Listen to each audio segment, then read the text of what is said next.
শুভ সকাল বন্ধুরা, তোমরা সবাই কেমন আছো? আশা করছি খুব ভালো আছো। আমিও ভালো আছি। আর বাপি কবিতা ব্লগে সবাইকে অনেক অনেক ভালোবাসা জানিয়ে আমার ভিডিও শুরু করছি।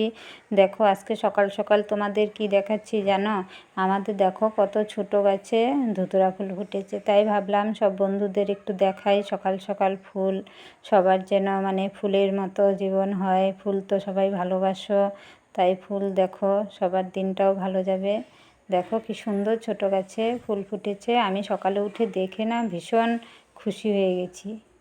দেখো বাইরেটা না কীরকম কালার জানো, বেগুনি বেগুনি। আমি ভাবছিলাম যে ভেতরটাও বোধহয় বেগুনি বেগুনি হবে, এখন দেখি না, ভেতরটা মানে সাদা সাদা হয়েছে, বাইরেটা বেগুনি।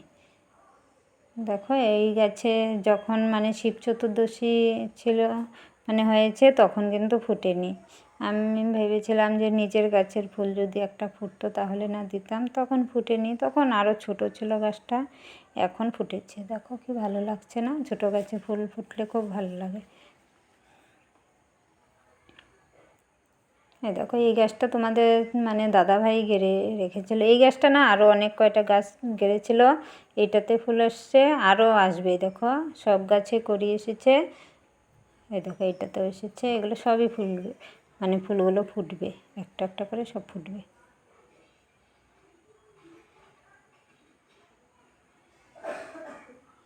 আমার তো ছোটো গাছে যখন ফুল ফোটে না ভীষণ ভালো লাগে দেখতে। আর দেখো আমাদের গোলাপ গাছেও আজকেই ফুল ফুটলো প্রথম। এটা মানে আমাদের পুরনো বাড়ি থেকে ডাল এনে গেড়েছিল, অনেক কয়টা ডাল গেড়েছিল, 4-5টা, সবগুলো নষ্ট হয়ে গেছে, একটাই গাছ তাজা হয়েছে।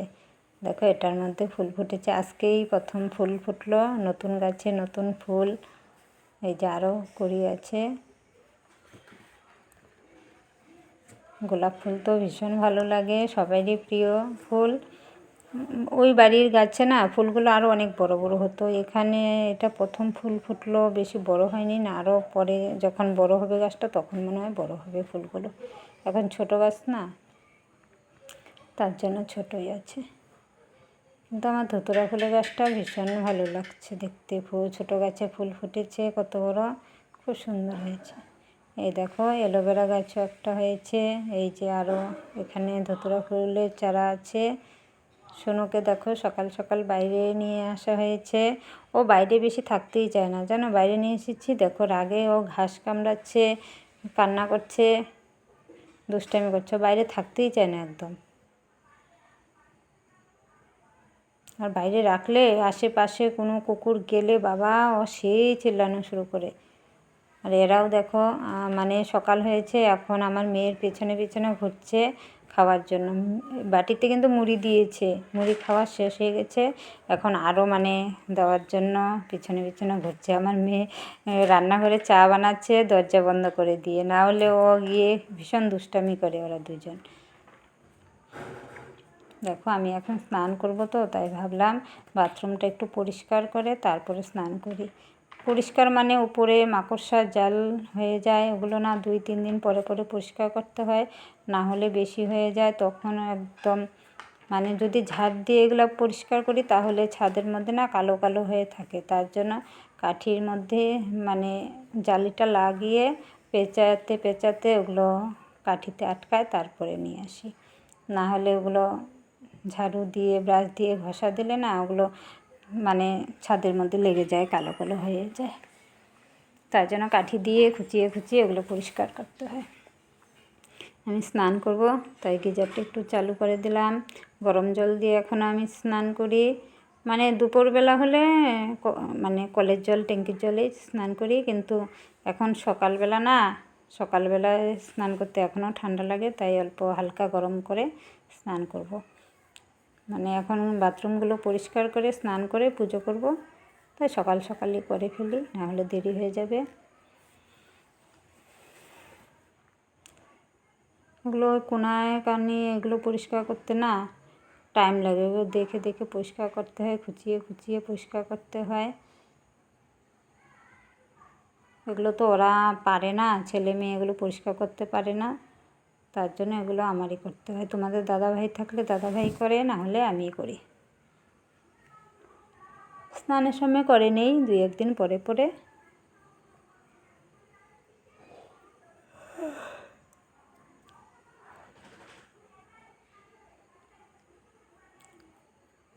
জল গরম হয়ে গেছে, এখন মানে লাগিয়ে দেব। জলটা ভরতে থাক, কম করে দিয়েছি, আস্তে আস্তে ভরবে, তারপরে আর কি আমি স্নান করে নেব। আর কালকে আমি শাড়ি পরেছিলাম, শাড়ি তো বেশি পরি না এখন, হঠাৎ মঠাৎ পরি। এখন স্নান করে পাল্টে দেব। বাইরেটা একটু পরিষ্কার করে নিচ্ছি, বাথরুমের মানে বাইরে ওই পাইপের কিনারে এগুলো মাকড়সা ভীষণ, আরও মানে জালিগুলো বেশি বাঁধে জানো, ওগুলো খুঁচিয়ে খুঁচিয়ে পরিষ্কার করতে হয়।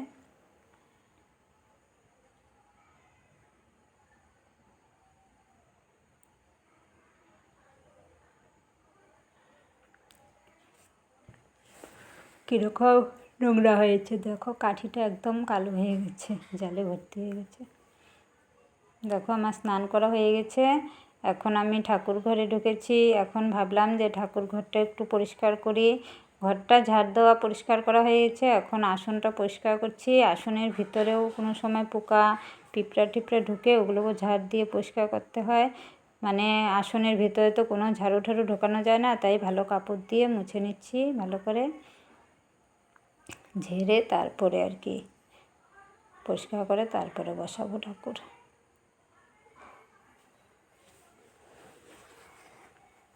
এগুলো করতে নিলে অনেক টাইম লাগে জানো, এইসব করার টাইমটা তো সহজে হয় না। তার জন্য যদি ঠাকুর ঘরে ঢুকি তাহলে এদিকে রান্না দেরি হয়ে যায়। আমি মেয়েকে বলছি তুই রান্না করে ফেল, আমি এদিকে ঠাকুর ঘরে পরিষ্কার করে ঠাকুর পুজো করে তারপরে আমি বেরোবো।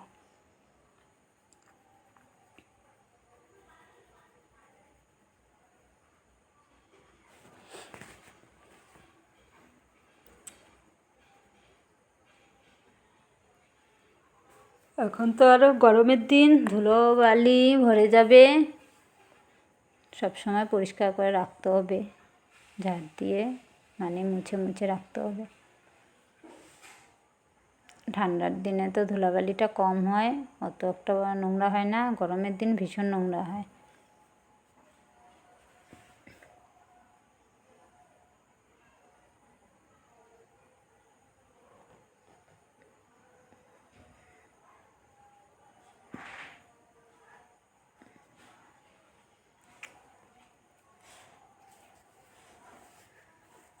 প্রতিদিন তো আমি ঠাকুর মানে ঘরে ঢুকতে পারি না, হয়তো আমার মেয়ে পুজো করে, ও পুজো করলে অত একটা তো মানে পরিষ্কার করে মানে ঠাকুর পুজো করার অত সময় পায় না, আর অত একটা বুঝে না না। আর আমি যেদিন ঢুকি সেদিন আমার অনেক টাইম লাগে পুজো করতে, পরিষ্কার করতে করতে একদম মানে টাইম লেগে যায়। তোষকটা মানে ঠাকুরের তোষকটা বিছিয়ে দিলাম, ওটা একটা কাভার বানাতে হবে, কাভারটা বানাইনি, এটা উপরে বিছিয়ে দেয়, কিন্তু এটা ধুয়ে দিব আজকে। ল্যাপটাও পরিষ্কার করে তুলে রাখি, এখন আর ল্যাপ লাগবে না ঠাকুরে, এখন গরম পড়ে গেছে, এখন একটা পাতলা মানে কাপড় দিয়ে ঢেকে দেব। এগুলো ঝেড়ে এখন রেখে দেব।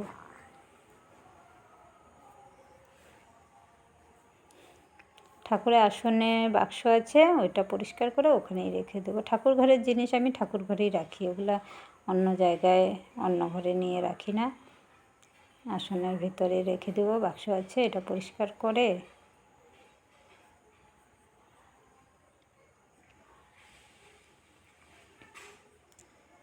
একটা প্লাস্টিককে রেখে দিয়েছে ভিতরে।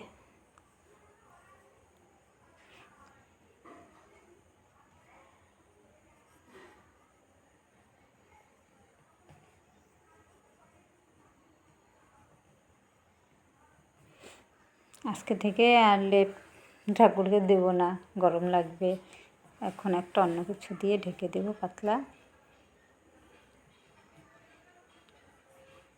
একটা আসন এখানে, আর দুইটা আসন কোথায়, তিনটা আসন আছে আমাদের, আর দুইটা কোথায় রেখেছি দেখতে হবে।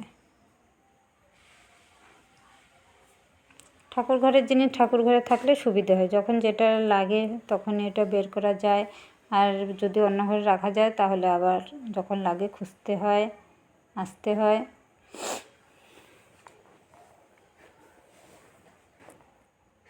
কালকে আবার একাদশী জানো, কালকে একাদশী, তাই আজকে পরিষ্কার করে রাখি।